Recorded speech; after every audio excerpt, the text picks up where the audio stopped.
bihi nasta'in wa ala umuriddin yawiddin. Wassalatu wassalamu ala asrofil anbiya'i wal mursalin wa ala alihi wa sahbihi ajma'in. Amma ba'du. Pertama-tama marilah kita panjatkan puja dan puji syukur atas kehadiran Allah Subhanahu wa taala yang melindungi dan memberikan rahmat kepada kita semua sehingga kita bisa berkumpul di sini dalam rangka acara pesantren Ramadan hari ketiga. Tidak lupa juga salawat dan salam atas junjungan kita Nabi besar Muhammad sallallahu alaihi wasallam yang berkat hak kasih sayang beliau kita hidup dalam ajaran beliau yang lurus dan berharap hidayah Allah Subhanahu wa taala. Amin ya rabbal alamin. Yang terhormat Ustadz EN yang sudah juga menyempatkan waktu untuk kita semua. Yang terhormat Bapak Iswanto SPD MPD selaku Kepala Sekolah SMP Negeri 2 Tukasadai. Yang kami hormati Bapak Ibu guru sekalian dan teman-teman yang kami banggakan. Hadirin wal hadirat yang dicintai Allah, saya Emilia Badia selaku pembawa acara akan membacakan susunan acara kegiatan pesantren Ramadan pada hari ini. Yang pertama, pembukaan. Yang kedua, tausiah sekaligus doa bersama. Yang ketiga, sambutan dan penutup pesantren Ramadan. Dan yang keempat, penutup. Hadirin wal hadirat yang dicintai Allah, memasuki acara pertama yaitu pembukaan. Marilah bersama-sama kita buka acara hari ini dengan membaca basmalah. Bismillahirrahmanirrahim. Semoga kegiatan hari ini berjalan dengan lancar dan senantiasa mendapat ridho dari Allah Subhanahu wa taala. Dilanjutkan acara yang kedua yaitu tausiah yang mana di sini akan disampaikan oleh Al-Mukarram Ustadz Syekh Marwan Amir Ataullah. Kepada Al-Mukarram Syekh Marwan kami persilakan. Assalamualaikum warahmatullahi wabarakatuh. Waalaikumsalam warahmatullahi wabarakatuh. في بداية هذا اللقاء الكريم أود أن أعبر عن امتناني لهذا الصرح العظيم، هذه المدرسة الكريمة، بداية من إدارة هذه المدرسة ومن ثم المعلمين ومن ثم الطلاب الكرام. Gimana? Paham nggak adik-adik? Oke, insya Allah saya akan mencoba membersihkan bahasanya ya menjadi bahasa Indonesia. Oke, yang pertama beliau berterima kasih khususnya kepada kepala sekolah, kemudian kepada para guru yang beliau tidak bisa sebutkan namanya satu-satu, tapi insya Allah bapak guru yang ganteng karena ada satu ya, dan ibu-ibu yang cantik semuanya insya Allah dalam ridha Allah Subhanahu wa taala. Kemudian kepada adik-adik juga, baik laki-laki baik perempuan, yang insya Allah nanti 10 tahun ke depan kakak yakin akan menjadi orang-orang yang sukses. Amin.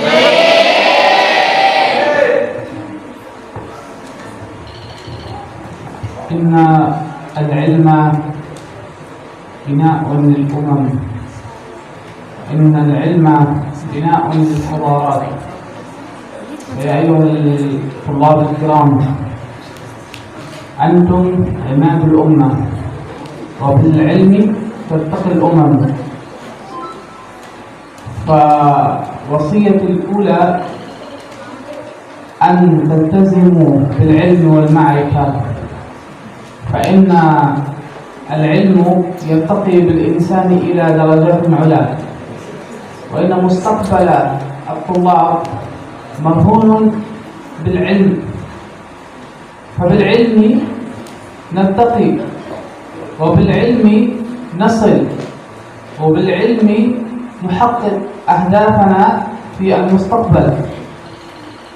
فبدون علم يسود الجهل، والجهل ما هو إلا تخلف للأمة. فمن أهم معالم الأمم التعلم. عندما ننظر إلى أي أمة مرت على في العصور الماضية، وبالأخص الأمم الإسلامية والدولة الإسلامية، المراحل التي مرت بها، نرى أن تقدم الدولة الإسلامية كان بسبب العلم. ومن أطول الحضارات ومن أطول الدول عمرا في العصور الماضية هي الدولة الإسلامية التي أسست في تطلق عليها دولة المرابطين في الأندلس، فهي من أعظم الحضارات الإسلامية، وهي التي انتشرت في بقاع الأرض ووصلت إلى أوروبا.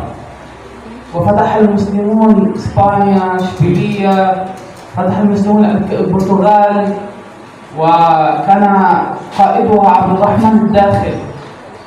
وكان هذا العصر يطلق عليه العصر الذهبي للأمة الإسلامية، لأن هذا العصر انتشر فيه العلم والمعرفة. Beliau sudah memperkenalkan diri belum? Sudah ya? Sudah? Belum. Oke, nama beliau itu Akang Amir Atollah, ya. Syekh Amir Atollah namanya ya, Syekh Amir Atollah. Beliau alhamdulillah mahasiswa S3 di ITB. ITB itu kampus termasuk kampus favorit di Indonesia ya, yang ada di Bandung, Institut Teknologi Bandung. Beliau sekarang mahasiswa S3 semester 2 ya, ngambil jurusan manajemen bisnis ya. Ya.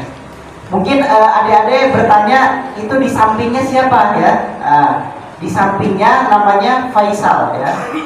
Di sampingnya namanya Faisal. Usia saya 22 tahun ya. 22 mau ke 23. Baru selesai S1 ya. Baru selesai S1. Alhamdulillah kemarin bisa mendapatkan sekolah di luar negeri ya, di Sudan. Jadi kenapa bisa bahasa Arab? Karena sekolahnya di Sudan. Jadi adik-adik sekalian yang dirahmati Allah Subhanahu wa taala, pada poin yang pertama perhatikan, beliau membahas tentang pentingnya ilmu. Ya, pentingnya ilmu. Singkat cerita, adik-adik sekalian, seseorang itu akan dihargai ya, seseorang itu akan dihargai di dunia itu tergantung ilmunya. Ya. Contoh, seorang dokter itu dihargai karena apanya? Karena ilmunya. Seorang guru dihargai karena apa? Karena ilmunya. Seorang arsitek dihargai karena apa? Karena ilmunya. Nah, adik-adik sekalian, kata beliau, besok kalau mau jadi orang yang sukses itu harus punya ilmu. Nah, bagaimana mendapatkan ilmu? Ya belajar, ya belajar. Nggak ada orang pengen bisa bahasa Arab, kerjaannya sekolah bolos, kerjaannya di sekolah pacaran aja ya.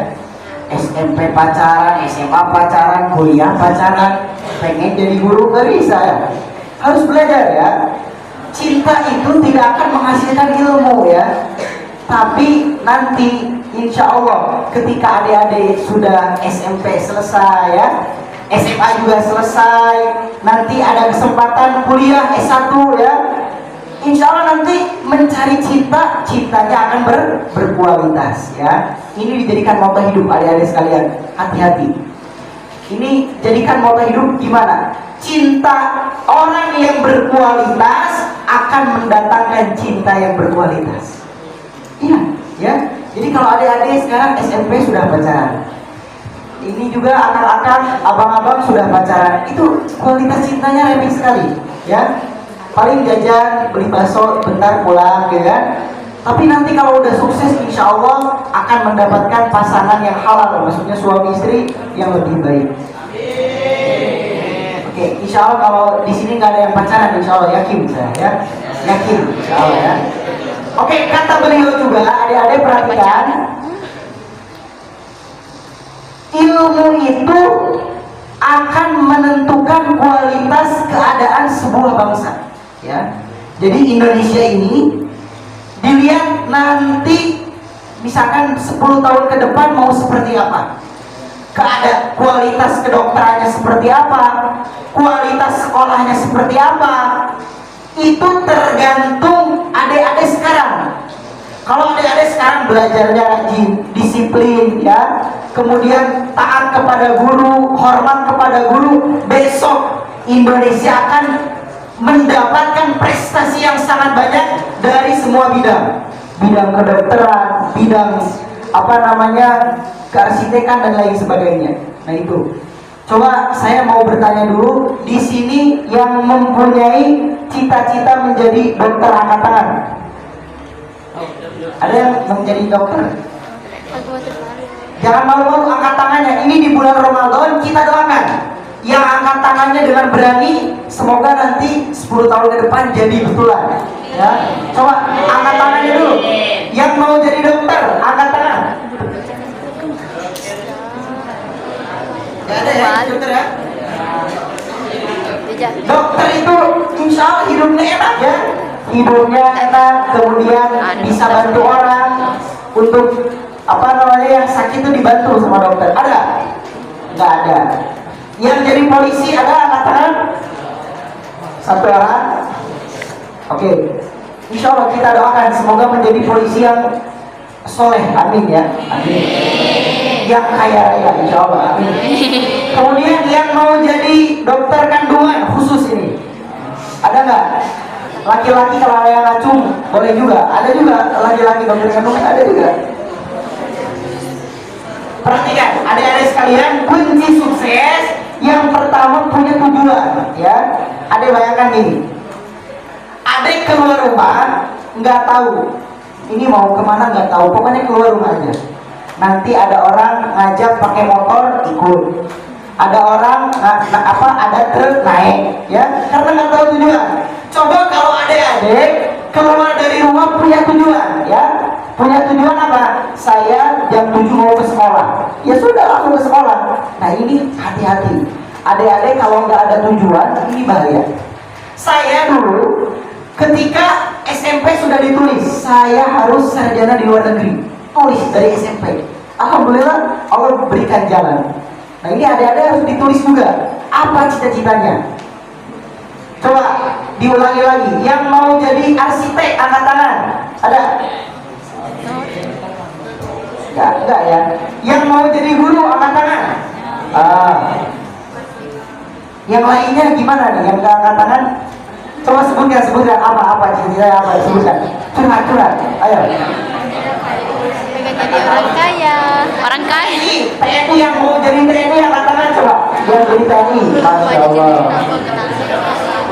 Yang mau jadi tukang parkir, ada? Parkir pesawat gede gajinya ya, nggak apa-apa ya. besar gaji. Parkir motor cuma 2.000 kan, kenapa ya? Capek ya. Orang nggak ikhlas pastinya dibuang. Enggak. Nah, intinya beliau di poin yang pertama, intinya apa? Intinya seorang akan dimuliakan karena ilmu.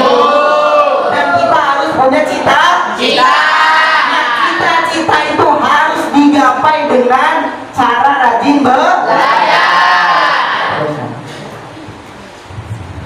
في النقطة الثانية التي أود أن أتحدث بها إذا وضعنا العلم في كفة والأخلاق في كفة أخرى، ما الكفة التي ترجح؟ العلم هو معرفة بعلوم الدنيا وعلوم الآخرة، والعمل بها عالم آخر. فاليوم نحن نتعلم في المدرسة أو في المعهد أو في المدرسة أو نتعلم في البيت عن طريق الإنترنت. اليوم المصادر التعليمية مفتوحة جميعا متاحة، ولكن هل هذا العلم يعطينا الأخلاق أو لا؟ هذا السؤال الأهم في نفس كل شخص المفترض أن يسأله، هل العلم هذا يرتقي بأخلاقه أو لا؟ لأن الأخلاق تأتي قبل العلم، لأن إذا كان لديك علم ولم يكن لديك أخلاق فأنت تسقط من ميزان المجتمع السوي، المجتمع القادر على التقدم وبناء حضارة وبناء إنسان آخر. لأن إذا كان لديك أخلاق سوف تساعد الآخرين، سوف تتقي الله سبحانه وتعالى بما تعلمته، لأن هذا العلم أمانة، وحمل هذه الأمانة ليس بالسهل. يجب أن تتحلى بالأخلاق الكريمة لكي تحمل علما ينفعك في الدنيا والآخرة. Nah, beliau juga menasihati kepada kita seperti ini, adik-adik, perhatikan. Sekarang di Indonesia itu miris dengan minimnya akhlak. Ya. Kita lihat sekarang itu, mohon maaf sebelumnya, mohon maaf. Ada beberapa profesi tertentu yang tidak dibarengi dengan akhlak yang baik, sehingga profesi itu bukannya bermanfaat untuk orang lain, tetapi malah merugikan orang lain. Banyak sekarang ya. Mungkin adik-adik juga bisa berpikir ya. Contoh misalkan. Tapi naudzubillah min dzalik. Kalau saya yakin di sini para gurunya insya Allah guru-guru yang baik, yang bagus ya. Dulu ketika saya SMP di sebuah SMP favorit di Bandung ya, saya juga sama SMP umum seperti ini. Dulu ada seorang guru yang sampai pacaran dengan muridnya di depan murid-muridnya. Itu dulu saya masih ingat, gurunya itu pas usia saya lah, usia 22 atau 23 tahun, baru lulus S1 ya. Itu di depan murid-muridnya dia pacaran dengan salah satu siswinya. Nah ini bukannya bukannya ini tidak boleh ya. Mungkin kalau dia menjalin hubungan dengan cara yang baik gitu ya, dengan cara yang baik mungkin gak apa-apa. Tapi ini seolah-olah mengajarkan kepada muridnya hal-hal yang tidak baik. Kemudian ada beberapa oknum, misalkan kita lihat di jalan ya, orang-orang yang tidak bertanggung jawab. Misalkan SIM kita sudah lengkap, kemudian STNK kita sudah ada, ditilang alasannya misalkan nggak ada pentil motornya 200.000 ya. Atau misalkan kita berobat ke rumah sakit ya, surat-surat sudah lengkap, hanya saja kita tidak punya uang, kita punyanya BPJS misalkan. Nah ini sampai ada kejadian di sebuah rumah sakit, seorang tidak bisa berobat karena nggak punya uang sampai meninggal di ruang tunggu. Bayangkan, sampai meninggal di ruang tunggu. Beliau menasihati kepada kita semuanya, adik-adik sekalian. Kalau besok kita menjadi seorang dokter, jadilah seorang dokter yang memiliki akhlak yang mulia, yang betul-betul dokter ini membantu masyarakat Indonesia yang sedang kesusahan. Kalau kita besok menjadi seorang guru, ya, alhamdulillah kakak juga seorang guru di salah satu sekolah ya.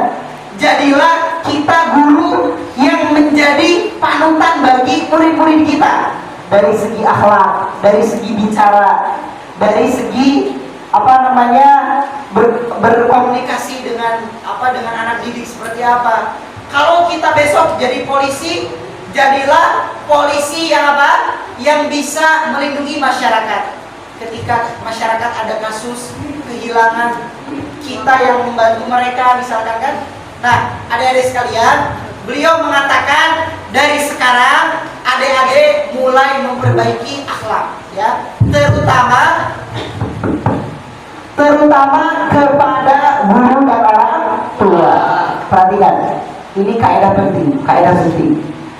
Orang yang dia taat, orang yang dia bagus kepada guru dan orang tua, kakak yakin 10 tahun ke depan sukses hidupnya dia, sukses. Tapi orang yang kepada guru dan orang tua tidak ada adab ya, suruh sama pak gurunya, nah tolong nanti besok kerjakan PR matematika halaman 20 tentang aljabar misalnya, nggak dikerjakan gitu ya. Nah tolong, sekolah nggak boleh telat, malah telat. Nah orang-orang seperti ini biasanya kebanyakan kebanyakan 10 tahun ke depan menjadi orang-orang yang gagal. Makanya adik-adik sekalian, kalau ingin menjadi orang yang sukses, kata beliau nasihat kepada kita semuanya apa? Taati guru dan orang tua, hormati mereka, bahagiakan mereka, insya Allah kita akan menjadi orang yang sukses. في النقطة الثالثة التي أود أن أتحدث بها مفهوم الطاعة. الآن أنتم طلاب في المرحلة المتوسطة وتدرسون في هذه المدرسة. مفهوم الطاعة عندما يطبق، عندما نتحدث عن الطلاب في المدرسة فيجب أن تطيع المعلمين.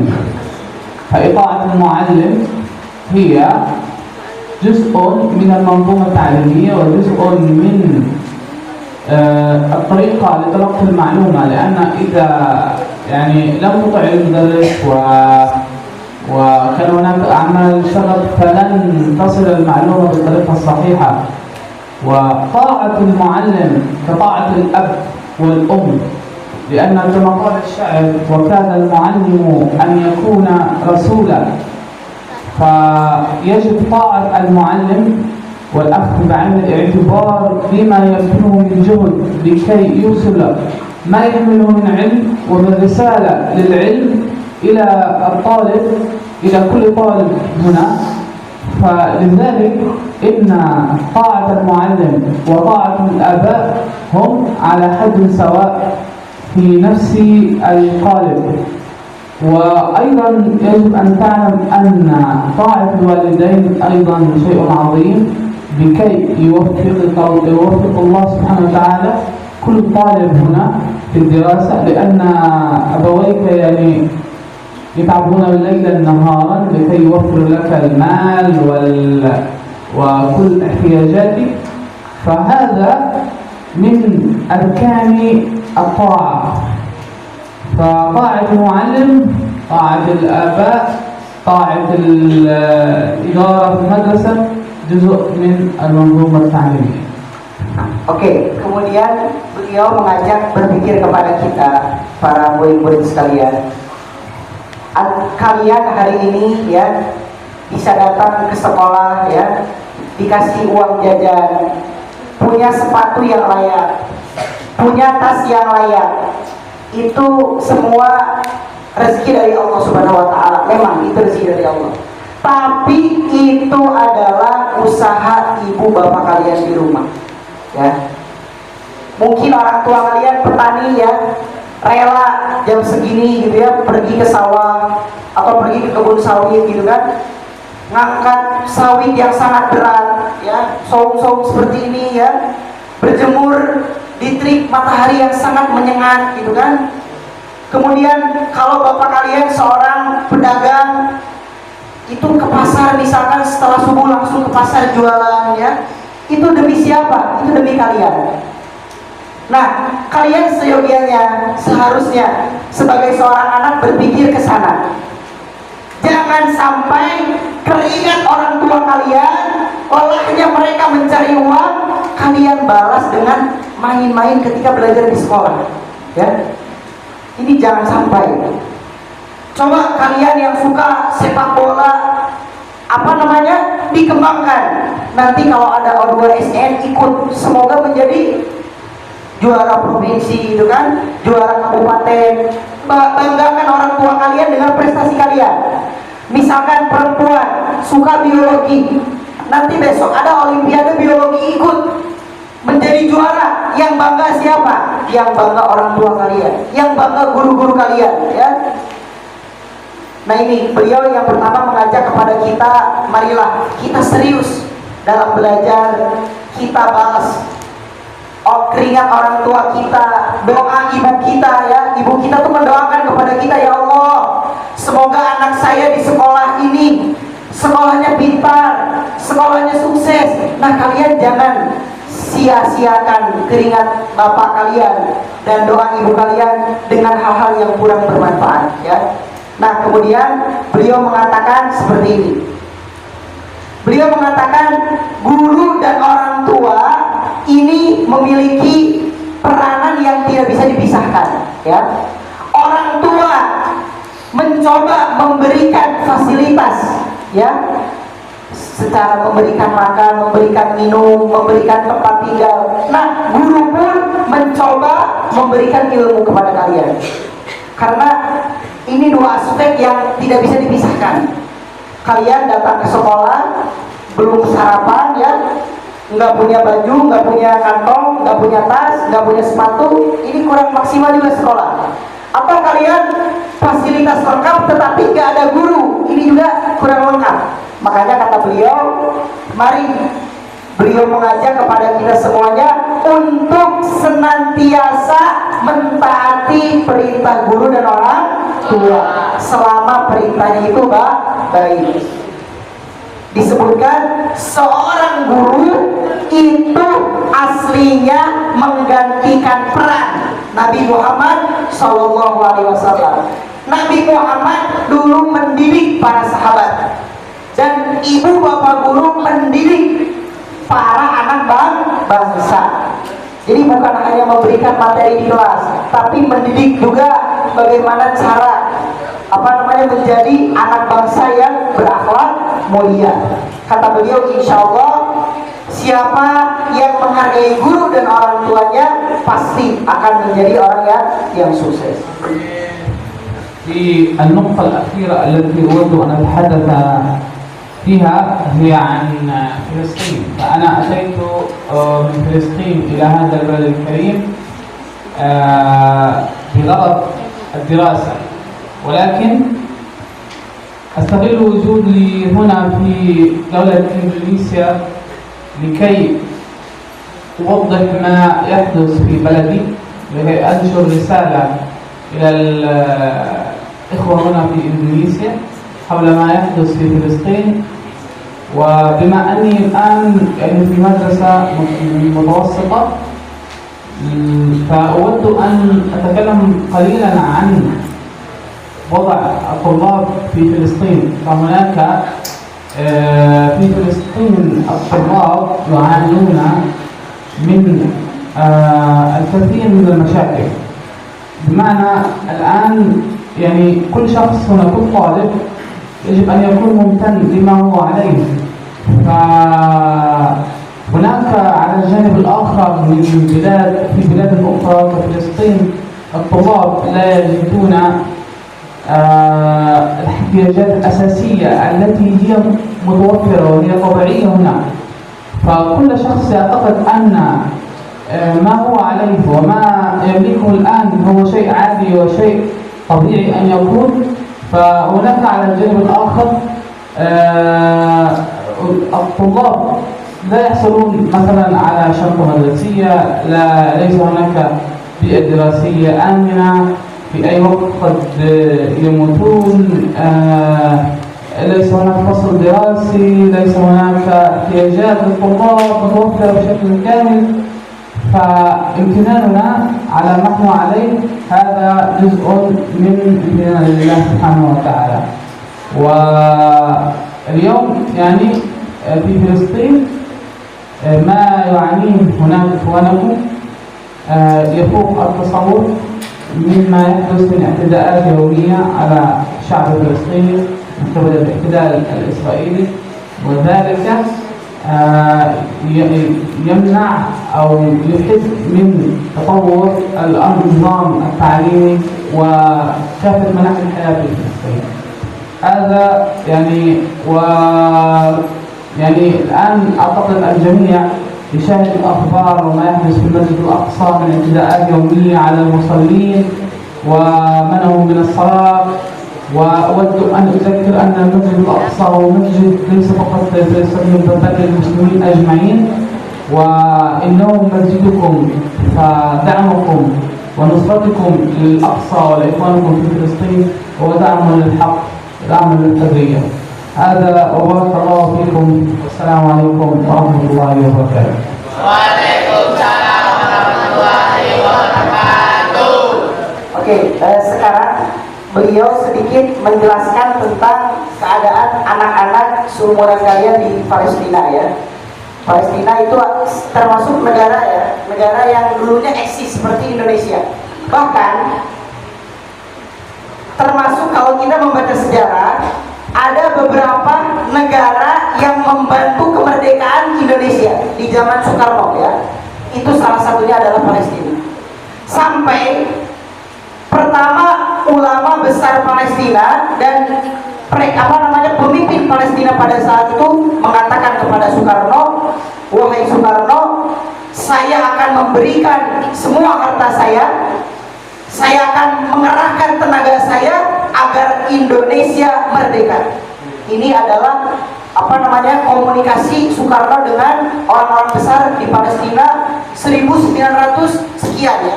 Dulu itu ketika sebelum merdeka. Kalau nggak salah 1940 ya, tahun 1940 kalau tidak salah. Nah, kata beliau, Indonesia dengan Palestina itu memiliki memiliki hubungan yang sangat erat dari dulu sampai sekarang ya, dari dulu sampai sekarang. Nah, anak-anak di Palestina, kata beliau di negara beliau ya, itu anak-anak di Palestina belajarnya tidak seperti kita ya. Yang pertama, mereka kebanyakan tidak memiliki ayah dan ibu. Jadi anak yatim piatu. Tapi kalau di Indonesia ya, anak yatim piatu karena orang tuanya meninggal karena sakit, ya enggak? Atau karena orang tuanya kecelakaan. Tapi di Palestina, anak-anak menjadi yatim piatu karena orang tuanya dibunuh. Adik bayangkan, adik orang tua kalian dibunuh di depan mata kalian, bagaimana perasaan kalian? Itu sangat sakit. Nah, mereka hari ini merasakan seperti itu ya. Orang tua mereka dibunuh oleh tentara-tentara Yahudi, tentara-tentara Israel dibunuh ya. Ini sedikit cerita kekejaman tentara Israel. Ini kalau ada yang tidak merasa kasihan, perlu dipertanyakan hatinya. Ada dua tentara Israel yang sedang ngobrol santai. Yang ngobrol santai lah biasa kan. Kemudian lewatlah seorang pemudi yang sedang hamil. Kalau nggak salah pemudi tersebut usianya sekitar 25 atau 26 tahun. Pokoknya masih awal-awal hamil ya, pengantin baru lah ya. Kemudian pemudi ini hamil melewati dua tentara tersebut. Kata tentara Israel ini bilang ke temannya, "Hei, menurut kamu lihat, yang ada di perutnya itu laki-laki atau perempuan?" Kata temannya, "Saya yakin laki-laki." Terus kata satunya lagi, "Enggak, saya yakin itu perempuan." Apa yang mereka lakukan? Mereka membawa pisau, mereka ambil itu ibu-ibu yang tadi hamil itu ya. Kemudian dibelah perutnya di depan mereka. Kemudian diangkat. Lihat, ini bayinya laki-laki. Kamu salah, saya betul. Lihat, mereka memperlakukan orang-orang Palestina seperti binatang ya. Kita aja ke binatang kalau mau nyembelih kambing atau nyembelih ayam tuh harus pakai adab ya. Dengan cara dihadapkan ke kiblat ya kan? Kemudian pisaunya dengan pisau yang tajam, kalau golok-goloknya yang tajam. Ini lihat kebiadaban mereka seperti itu. Bayangkan kalau itu misalkan kakak perempuan kita ya, atau bayangkan kalau itu istri kita, gimana gitu ya. Ini bukan buat adik-adik masih SMP ya, buat bapak-bapak ya. Bayangkan kalau itu istri bapak guru gitu ya, gimana perasaannya gitu kan. Nah, mereka dilakukan sebagaimana binatang, bahkan lebih hina. Nah, beliau menceritakan sekarang anak-anak di Palestina itu sekolahnya dihancurkan. Jadi mereka sekolah itu menggunakan tenda-tenda pengungsian. Jadi sekolahnya pakai tenda. Kalau panas ya kepanasan, kalau hujan kalau hujan jarang. Tapi kalau dingin ya kedinginan. Itu di Palestina kalau musim dingin cuacanya, kata para guru saya yang orang Palestina, dulu ada beberapa dosen yang orang Palestina, itu disebutkan kalau lagi datang faslus syita, musim dingin, itu derajatnya 3 derajat Celcius. Bisa sampai minus derajat Celcius. Minus. Itu dinginnya kebayang. Beberapa tahun kemarin kejadian anak-anak meninggal karena musim dingin, tidak ada penghangatan dan tidak punya jaket, tidak punya selimut, kedinginan sampai meninggal dunia. Nah, mereka sekolah tidak bisa membeli sepatu, tidak bisa membeli seragam. Ini alhamdulillah, adik-adik ini cantik, ganteng semuanya. Iya, saya yakin yang laki-laki ganteng semua, setuju nggak? Iya. Setuju. Nah, ini yang paling ganteng yang depan. Ah, itu, yang paling ganteng itu. Karena paling semangat ya, paling ganteng, paling soleh, jawab. Nah, ini perempuan juga sama, cantik-cantik semuanya ya. Gak ada perempuan yang ganteng, laki-laki yang cantik gak ada, ya, gak ada. Nah, beliau mengajak kepada kita apa? Anak-anak di Palestina saja yang nggak punya orang tua, sekolahnya tidak lengkap secara seragam dan lain-lain. Contohnya beliau bisa menjadi mahasiswa S3 di Indonesia, di luar negeri. Nah, apalagi kita ya, gurunya ada, sekolahnya ada, orang tua masih ada, uang jajan juga ada. Kok malah pacaran gitu kan? Aduh ya. Kenapa belum ngerjain tugas matematika? Ada main sama ayam. Allah. Kemarin kenapa sepatunya nggak dicuci? Kemarin dari pagi sampai sore jalan saya, jarang-jarang sama buah sama belahan hatiku. Ya Allah. Jangan dulu ya, jangan dulu. Kalian ya, hari ini fokus belajar ya, fokus belajar. Insya Allah nanti kalau sudah waktunya akan ada jodoh yang terbaik, insya Allah ya. Jadi bukan yang nggak boleh ya, bukan yang nggak boleh. Cinta itu wajar, hal yang wajar. Tapi nanti ada waktunya. Sebagaimana buka puasa itu ada waktunya ya nggak? Ya. Kalau buka puasa jam segini boleh nggak? Ada juga sama pacaran seusia gini nggak boleh. Kalau nanti maghrib buka puasa boleh? Boleh. Nah, kalau umuran kakak seperti ini nikah pun sudah boleh ya, sudah boleh. Yang penting sudah ada calonnya seperti itu. Nah, para adik-adik yang dirahmati Allah Subhanahu Wa Taala, intinya yang beliau sampaikan tadi itu nanti silakan ingat baik-baik. Nanti di akhir sesi ada pembagian hadiah. Insya Allah 2 buat laki-laki, 2 buat perempuan. Nanti hadiahnya akan diserahkan oleh Syekh Marwan langsung kepada adik-adik sekalian dan dipoto insya Allah ya. Mungkin sekian ya materi yang disampaikan beliau. Intinya tetap semangat, tetap belajar, hargai orang tua, hargai guru, nggak boleh pacaran. Setelah ini yang punya pacar putuskan. Siap? Siap? Udah punya pacar? Kakak nggak punya pacar, nggak punya. Saya nggak punya pacar, betul, nggak punya ya. Betul, nggak punya. Berarti nggak laku, bukan yang nggak laku. Insya Allah nikah langsung ya, insya Allah ya. Coba panggil lagi dulu. Siap? Pacarnya diputuskan? Berarti punya pacar? Siap? Siap. Perhatian, yang bilang siap kok nggak dilakukan berdosa ya. Kemudian Punya pacar? yang terakhir malam ini nasihat dari kakak, hati-hati anak muda dengan pergaulan bebas, hati-hati ya. Minum minuman keras, penyalahgunaan obat-obat terlarang, pacaran yang berlebihan, hati-hati. Ini akan menjadikan kita orang-orang yang tidak sukses di masa yang akan datang, seperti itu. Oke, sekian dari kami, terima kasih. Mungkin setelah ini ada sedikit pemaparan materi dari tim Kasih Palestina, sedikit edukasi mungkin ya. Bapak ya ada panitia Pak ya, mungkin dari kami sekian. Perkataan saya kurang sopan, saya minta maaf. Saya menghargai dan menghormati para guru sekalian dan mohon maaf juga kepada adik-adik sekalian. Assalamualaikum warahmatullahi wabarakatuh. Waalaikumsalam warahmatullahi wabarakatuh. Bismillahirrahmanirrahim. Assalamualaikum warahmatullahi wabarakatuh. Waalaikumsalam warahmatullahi wabarakatuh. Alhamdulillah. Alhamdulillahilladzi arsala rasulahu bil huda wa dinil haq liyuzhirahu 'ala dini kulli wa kafa billahi shahida. asyhadu an la ilaha illallah wa asyhadu anna Muhammadan abduhu wa rasuluh. Raditu billahi rabba wa bil islam dinan wa bi Muhammadin nabiyyan wa rasulah. Alhamdulillah, maha suci Allah yang maha agung. Pada hari ini Allah masih memberikan nikmat yang sangat luar biasa kepada kita semua.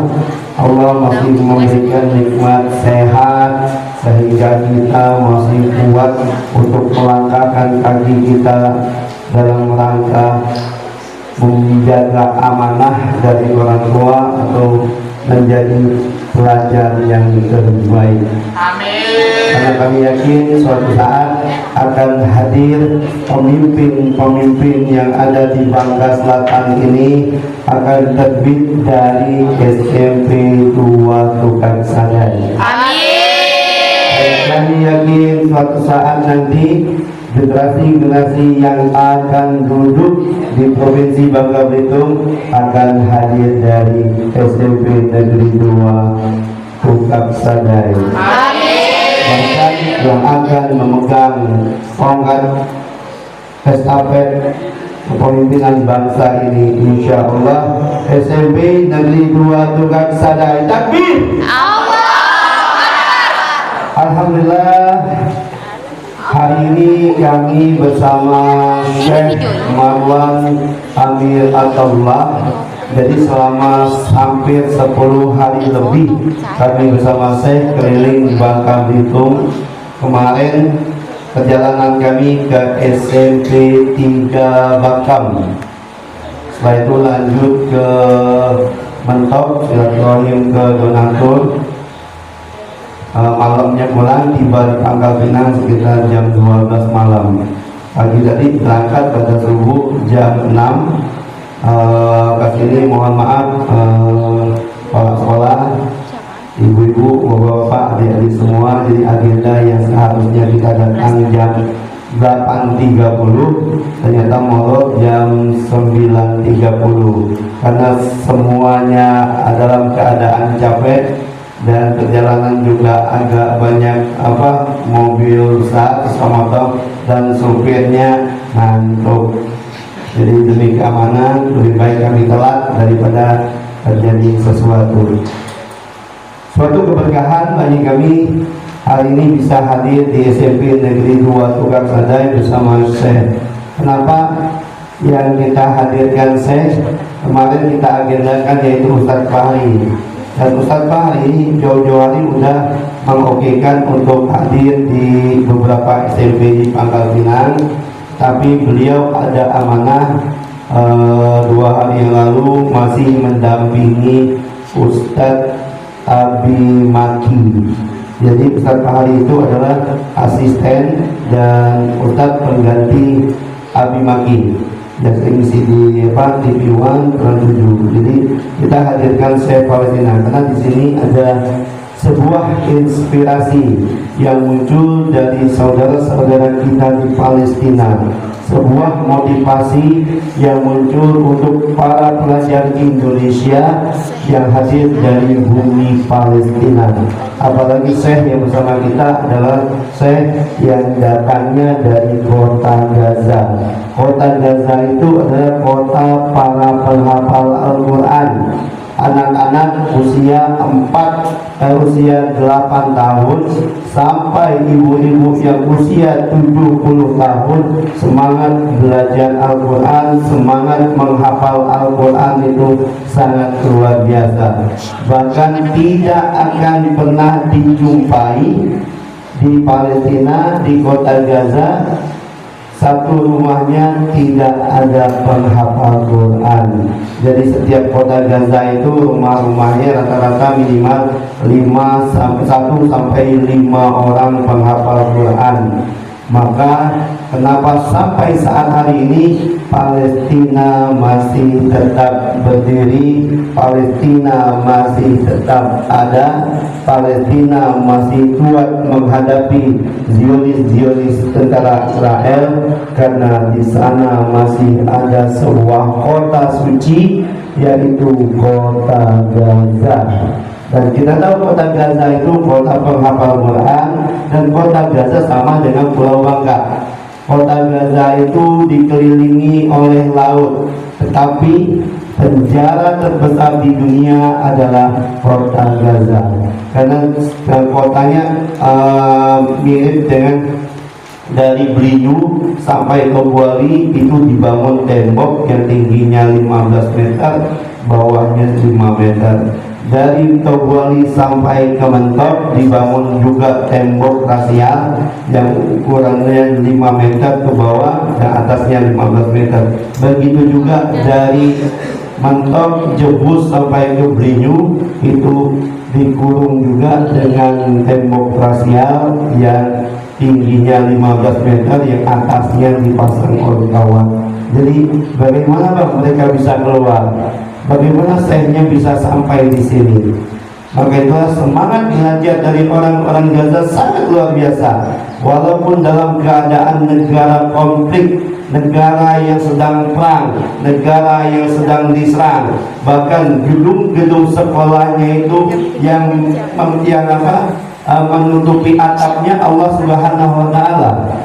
Jadi satu-satunya gedung sekolah yang ada di dunia yang membangun atapnya adalah Allah Subhanahu wa taala.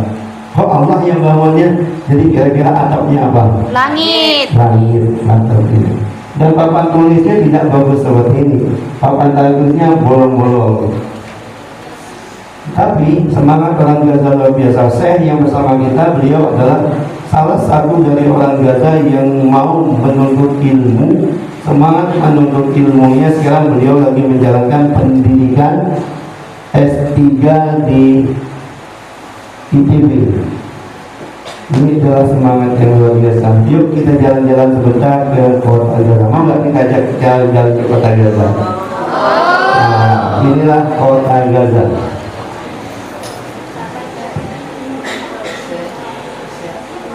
Kota Gaza sama dengan kota Tobuali.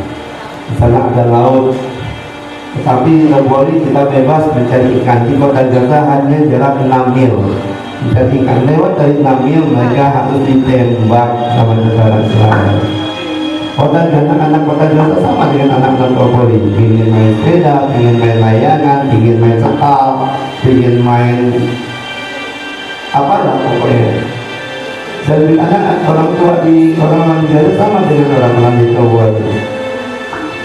Ingin ke pasar, ingin berkebun, menanam bunga, bahkan stroberi. Stroberi terbaik di dunia adalah stroberi yang adanya dari kota Gaza. Karena apa? Karena stroberi di kota Gaza tidak ada yang masam, mulai manis.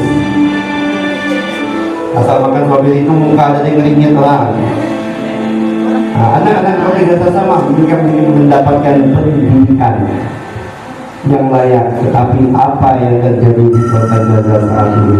Pada Ramadan 1442 terjadi pembantaian di kota Gaza yang besar-besaran, bahkan rumah gedung semuanya diratakan dengan tanah.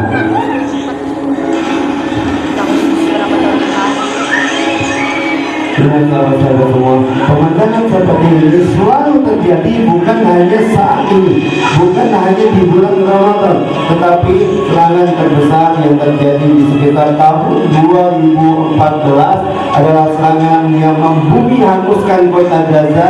Gedung-gedung rata dengan tanah, pabrik-pabrik dihancurkan, rumah sakit dihancurkan, bahkan masjid-masjid juga mereka hancurkan. 63 apartemen hancur. Lihat orang keluar dari apartemen lagi enak-enak sholat subuh, lagi enak di waktu fajar yang terlelap dalam tidurnya, tetapi 4 fasilitas tower yang ada di kota Gaza dihancurkan oleh tentara Yahudi.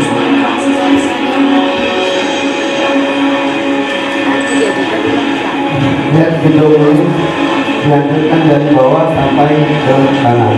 Ini mirip dengan kasus WTC. Pertanyaannya, benarkah orang Islam yang menghancurkannya? Ini mirip. Kita lihat negerinya hancur rata dengan tanah. di sana ada kesedihan, di sana ada air mata, di sana ada seorang ibu kehilangan ayahnya, kehilangan anaknya, seorang anak kehilangan ibunya, bahkan anak-anak tidak bisa bersekolah dengan layak. Ini bukan gempa bumi, ini bukan tragedi alam, tapi ini adalah suatu tragedi yang dibuat oleh tentara-tentara laknatullah alaihi dari Israel. Ini sahabat-sahabat semua, sedikit pemandangan yang kami berikan untuk kita semua yang harusnya jauh dari bumi Palestina, tetapi mereka dibantai, mereka dihancurkan, dan mereka dibasmi. Sebetulnya orang Palestina itu bukan orang yang miskin. Di Palestina sebenarnya tidak ada yang miskin. Kalaulah Palestina miskin, maka Palestina tidak bisa membantu orang Indonesia. Tidak. Kalau kita berpikir bahwa orang Palestina itu adalah negara miskin atau negara yang orang yang miskin, maka banyak kita beranggapan ada saya Palestina, acara Palestina pasti ujung-ujungnya minta duit, pasti ujung-ujungnya berdonasi. Orang Palestina tidak pernah meminta duit sama kita. Orang Palestina tidak pernah mengemis. Saking kayanya orang Palestina, pada tanggal 17 Agustus 1945 Bung Karno mendeklarasikan Indonesia, memproklamasikan Indonesia, yang membantu proklamasi Indonesia, yang membantu perjuangan kemerdekaan Indonesia di Perserikatan Bangsa-Bangsa di PBB, yaitu yang memberikan support pertamanya yaitu Palestina.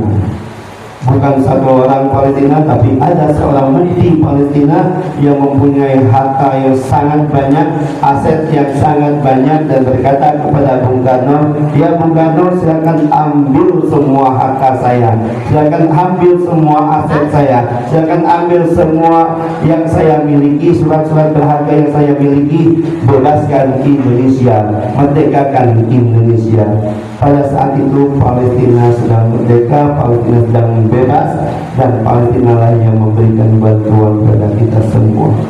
Dan bahkan Bung Karno mengatakan, selama Palestina masih dijajah oleh tentara Israel, di atas itu kami berdiri untuk menolak dan membela Palestina. Kita lihat di layar TV bagaimana orang Indonesia saking komitmennya mereka mengusir atlet-atlet Israel, pemain bola U20, FIFA U20 tentara Israel, bukannya benci terhadap Israelnya, tapi benci terhadap biadabnya orang-orang Israel terhadap saudara-saudara kita di Palestina. Artinya orang Palestina itu adalah orang kaya, orang Palestina itu orang yang layak hidup, orang di Palestina itu adalah orang-orang yang sangat pintar, tetapi hak mereka dirampas, harta mereka dirampas, tanah mereka dirampas. Tapi yakinlah adik-adik semua, kita semua umat Islam, umat Islam ada sebuah masjid yang terlupakan. Masjid apa itu? Al-Aqsa. Al-Aqsa. Al-Aqsa ada peristiwa apa? Isra dan Mi'raj. Apa Isra dan Mi'raj? Perjalanan. Yang bisa menjawab angkat tangan. Perjalanan baginda Nabi Muhammad dari Masjidil Haram ke Masjid Al-Aqsa dalam satu malam. Dalam satu malam. Terus hanya berjalan baik dari Masjid Al-Haram ke Masjid Al-Aqsa. Ngapain di Al-Aqsa? Setelah itu ada yang bisa menjawabnya dengan lengkap? Jawabannya betul, tapi baru setengah. Jadi kalau ngasih sal, kasih setengah. Ayo bisa menjawab. Apa itu Isra Mi'raj? Perjalanan Nabi Muhammad SAW dari Masjidil Haram ke Masjid Al-Aqsa dalam satu malam. Tuh, naik apa? Naik buruk. Yang kedua, selanjutnya yang benar, yang lengkap itu baru definisi Isra. Mi'rajnya belum. Atas perintah Allah dia naik buruk. Boleh bisik-bisik tetangga, boleh searching Google. Perjalanan Nabi Muhammad dari Masjidil Haram ke Masjid Al-Aqsa pada malam hari, dan setelah itu Rasulullah berjalan dari Masjid Aqsa ke Sidratul Muntaha atau langit yang ketujuh. Nah, pada saat Rasulullah ingin berangkat ke Sidratul Muntaha, langit yang ketujuh, Rasulullah menjadi imam sholat subuh. Jadi Rasulullah sholat subuh dulu. Dia tahu nama Tahu nggak yang menjadi makmumnya siapa? malaikat. Malaikat. Ada yang tepat. Jadi keluarnya Masjid Al-Aqsa itu luasnya 14,4 hektar. Dia tahu nama. Luasnya 14,4 hektar itu semua tempat di Masjid Al-Aqsa itu penuh dengan jamaah. Jadi kira-kira jamaahnya berapa? Ada yang bisa jawab? Ibu-ibu mungkin bisa bantu. Masjid Al-Aqsa 14,4 hektar kawasannya, luas. Rasulullah menjadi imam, makmumnya jumlahnya sangat banyak, bahkan tidak ada tempat untuk yang kosong di Masjid Al-Aqsa pada saat sholat tersebut. Kira-kira berapa jumlah jamaahnya dan siapa yang menjadi jamaahnya? Yang menjadi jemaah Rasulullah SAW pada saat sholat pagi itu, pada saat sholat subuh itu, yaitu jumlahnya 124.000 Nabi dan Rasul.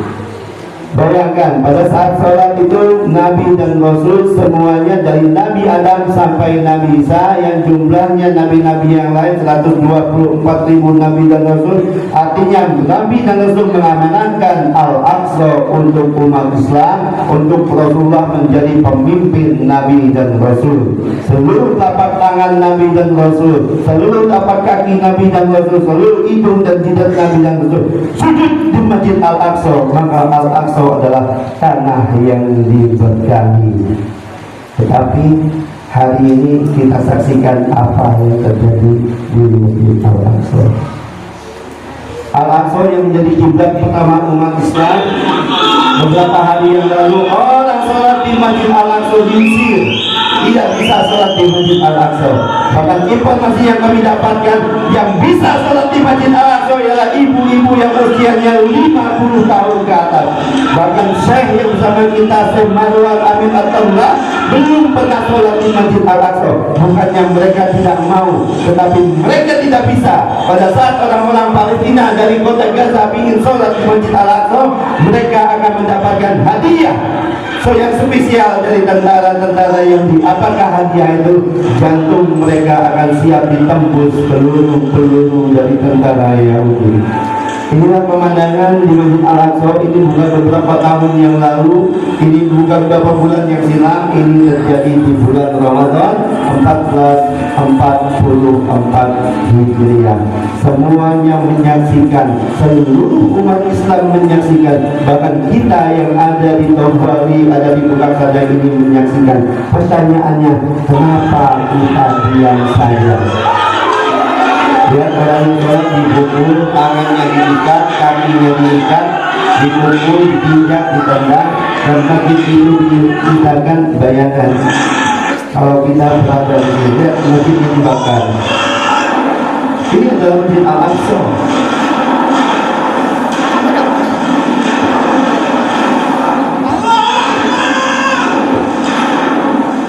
Kesedihan yang ada di hati umat Islam pada saat ada kecintaan kita terhadap Masjid Al-Aqsa.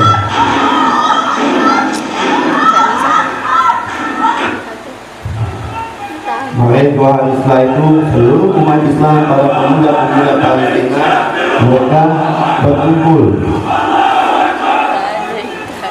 mendatangi Masjid Al-Aqsa untuk melakukan sebuah perlawanan. Al-Aqsa adalah negeri akhir zaman. Al-Aqsa adalah bumi yang diberkahi. Al-Aqsa adalah bumi yang disucikan, dan Al-Aqsa adalah tempat kita berkumpul suatu saat. Maka adik-adik semua, bapak-bapak, ibu-ibu yang tidak memiliki kecintaan terhadap Masjid Al-Aqsa, yang tidak punya rasa kepedulian terhadap Masjid Al-Aqsa, pada saat padang mahsyar nanti kita semua tidak punya tempat. Bayangkan kalau kita di padang mahsyar tidak punya tempat. Di suatu saat yang hadir di sini bahkan seluruh siswa yang ada di SMP Negeri 2 Tukak Sadai, seluruh umat Islam yang ada di Tukak Sadai, seluruh umat Islam yang ada di Bangka Selatan, bahkan seluruh umat Islam yang ada di bumi Bangka Belitung, dan seluruh umat Islam yang ada di muka bumi ini akan Allah panggil, akan Allah hadirkan, akan Allah panggil semuanya, akan Allah kumpulkan kita di Masjid Al-Aqsa. Suka atau tidak suka, senang atau tidak senang, mau atau tidak mau, insya Allah kita semua akan Allah kumpulkan di Masjid Al-Aqsa. Mau? Mau atau tidak mau, semuanya akan dikumpulkan karena Al-Aqsa adalah tempat padang mahsyar. Al-Aqsa adalah negeri akhir zaman. Pada saat hari ini kita tidak ada sedikit kecintaan kita terhadap Masjid Al-Aqsa, kita tidak punya tempat. Maka bicara Palestina ini bukan bicara untuk sebuah perjuangan memberikan sesuatu yang terbaik, tapi bicara Palestina ini adalah bicara jantungnya umat Islam.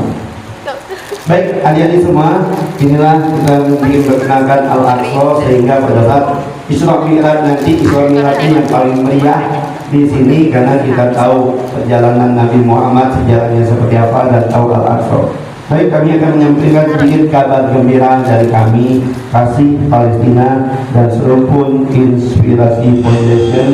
Alhamdulillah kita telah memberikan orang-orang Palestina tersenyum, sahabat-sahabat kita di kota Gaza tersenyum, karena kita membangun sebuah masjid. Nama masjid itu adalah Masjid Istiqlal Indonesia di kota Gaza. Masjid ini kita bangun selama 4 tahun di masa corona. Diperkirakan masjid itu bisa selesai, tapi Allah memberikan kemudahan bagi kita semua. Kita bisa membangun masjid dan bisa berbagi untuk saudara-saudara kita di Palestina. Ini adalah paket berbuka puasa di Ramadan tahun yang lalu. Ini perjalanan kita dengan saya tahun yang lalu. Inilah yang kita berikan untuk saudara-saudara kita di Palestina. 200 paket untuk rumah-rumah di Gaza. Jadi kita berikan paket berbuka puasa di rumah-rumah yang ada di kota Gaza. Ini lokasinya di Masjid Istiqlal Indonesia di kota Gaza. Masjid yang sangat megah yang ada di kota Gaza. Kebaikanmu yang kedua terwujud pada Setelah itu paket berbuka puasa keluarga miskin di Gaza. Kita berbagi makanan, berbagi minuman, berbagi sembako, dan berbagi apa saja yang bisa memberikan saudara-saudara kita di kota Gaza, saudara-saudara kita di Palestina, untuk mereka bisa merayakan, melaksanakan ibadah Ramadannya dengan baik. Dan di Masjid Indonesia di Palestina itu selalu dilakukan halakoh Quran. Jadi yang dibuka sekolah Al-Quran dari pagi sampai malam. Bahkan setiap orang yang membaca Al-Qurannya akan mendapatkan pahala, dan setiap yang memberikan Al-Qurannya pahala yang terus mengalir amal jariah. Begitu juga kita dapat donasi karpet masjid. Alhamdulillah, ini adalah masjid adik-adik semua, masjid bapak-bapak semua, karena ini adalah buah kebaikan dari kita semua yang ada di Bangka Belitung untuk saudara-saudara kita di Palestina.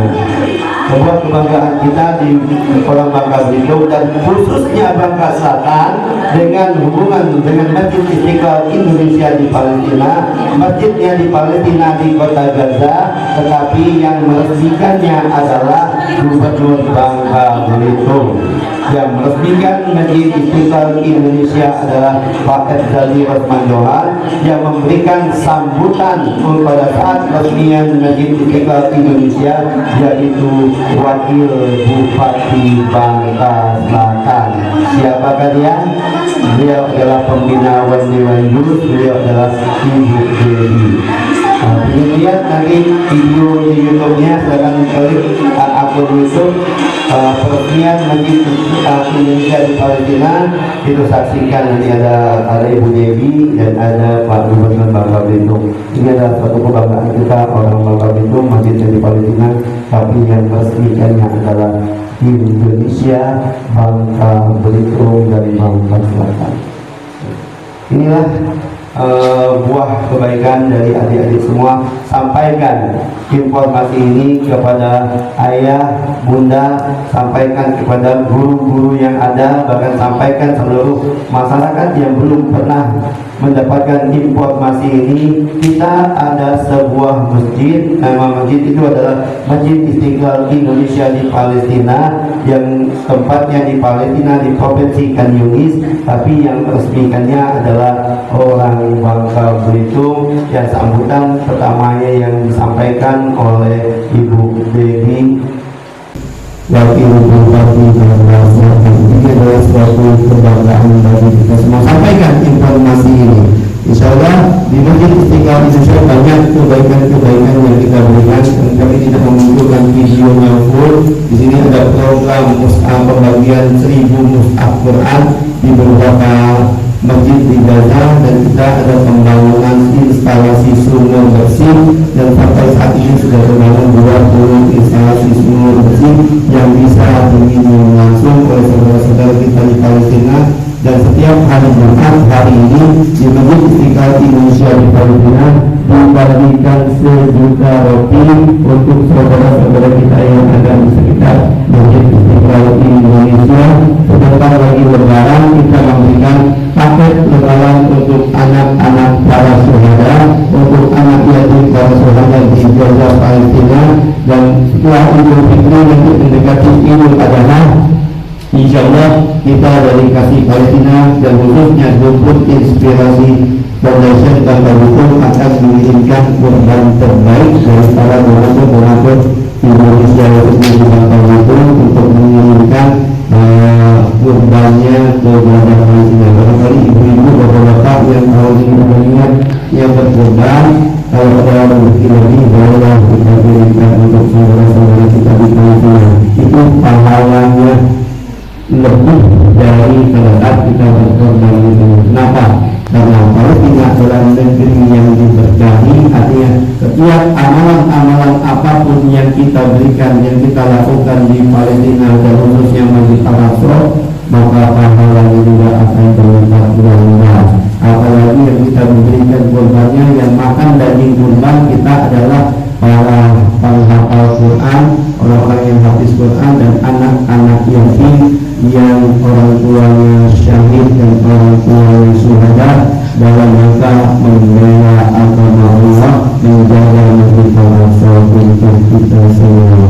Saya sampaikan salam dari saudara-saudara kita di Palestina. Terima kasih Indonesia, terima kasih Indonesia, terima kasih Indonesia, dan terima kasih untuk adik-adik semua yang ada di SMP 2 Bekasi ini. Semoga apa yang kita berikan untuk saudara-saudara kita di Palestina tidak hanya cukup sampai di sini, dan bukan ini adalah terakhirnya, tapi kita terus berkontribusi dan membantu sehingga saudara-saudara yang Palestina tetap bisa tersenyum dan tetap bisa mendoakan kita sehingga bisa menjadi anak-anak yang soleh, kita menjadi anak-anak yang berbakti, dan kita menjadi generasi yang insya Allah. Tapi ini dapat saya sampaikan. Saya ucapkan terima kasih kepada pihak sekolah yang telah menghadirkan kami di SMP ini buat pusat saya ini, dan kami sangat senang bersama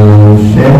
Ini adalah sesuatu kebanggaan bagi kami semua, dan yang hadir hari ini adalah orang luar biasa. Yang pertama orang dari Palestina, yang kedua seorang pemuda ganteng, masih muda, dari kota Provinsi Jawa Barat, dan dia pernah mengancam pendidikan di negara Sudan. Jadi kita bosnya harus sampai.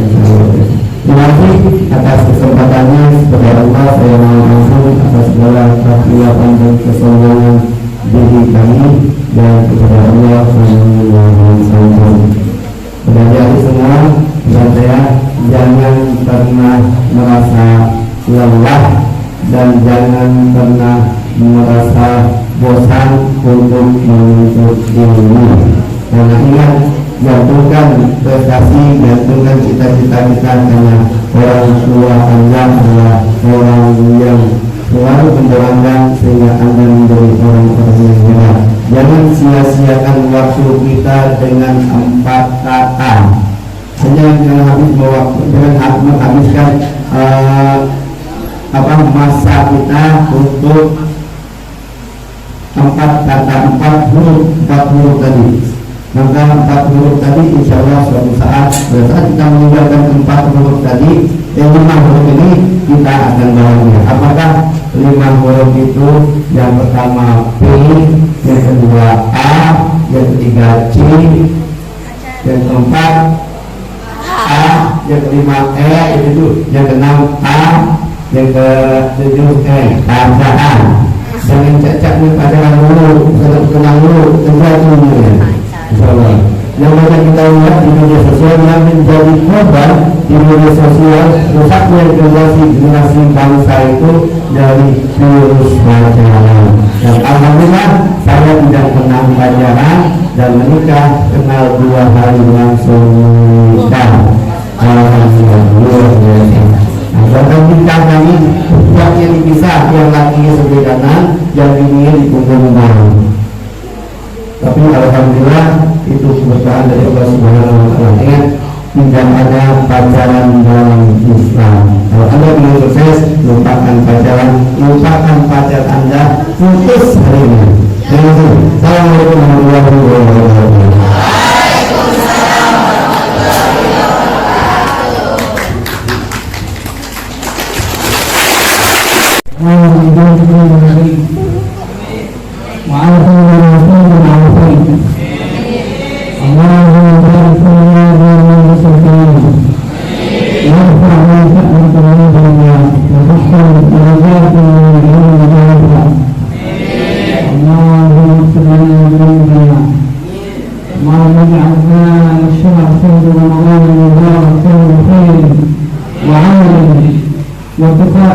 إلى درجات العلى. اللهم أرنا الحق حقا وارزقنا اتباعه وأرنا الباطل باطلا وارزقنا اجتنابه. اللهم اغفر ذنوبنا وخطايانا واغفر التوبة الأبد من الدنس. اللهم اجعل القرآن العظيم ربيع قلوبنا وجلاء همومنا وأحزاننا. اللهم يسر لنا أمورنا يا أرحم الراحمين. اللهم ارحمنا وارحمنا والذين كما ربنا صغيرا. اللهم انت ربي لا اله الا انت سبحانك انا كنا من الظالمين. اللهم اغفر لنا ذنوبنا ما تقدم منا وما تاخر. اللهم ارحمنا بالقران وارحمنا برحمتك يا ارحم الراحمين. وصلى الله على سيدنا محمد وعلى اله وصحبه.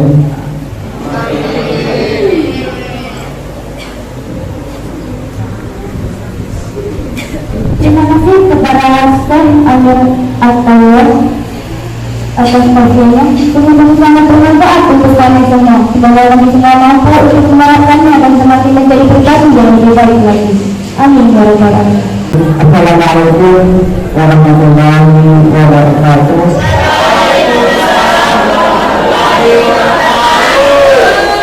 Alhamdulillah rabbil alamin. Assalatu wassalamu ala rasulillah wa ala alihi wa sahbihi wa ba'du. Alhamdulillah pada siang ini kita sudah selesai melaksanakan kursus Ramadan yang kita mulai dari tanggal 12 sampai tanggal 14. Kami mengucapkan ribuan terima kasih kepada siswa-siswi, bapak dan ibu yang telah memandu kegiatan ini dan yang menjadi pemandu atau yang menjadi ketua pelaksana. Kepada ISFI juga kami mengucapkan banyak terima kasih. Jadi dengan mengucapkan alhamdulillah rabbil alamin, Festival Ramadan tanggal 12 sampai 14 April tahun 2023 kami nyatakan ditutup.